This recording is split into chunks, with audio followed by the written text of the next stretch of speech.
Hi everybody, welcome to the Indian Head Library.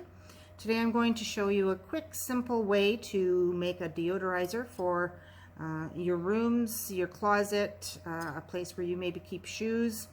All you need is a small mason jar. You don't need the inside part. And baking soda, of course. Some fancy paper. And essential oils. Now the take and make excuse me, the take and make kits that I'm making up, you will have a choice of eucalyptus, lavender, sweet orange, peppermint, lemongrass, or tea tree.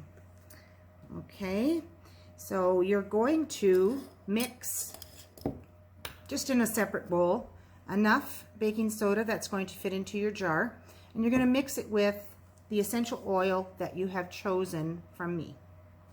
All right, once it's all mixed together,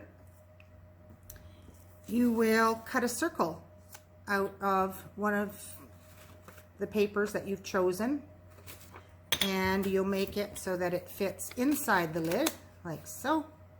And then you will poke a bunch of holes in it with a toothpick, like so. Put the lid back on, and your deodorizer is ready to go in whatever room you choose. So come on down. I only have 6 kits, so first come, first serve for your room deodorizers. Enjoy. Bye.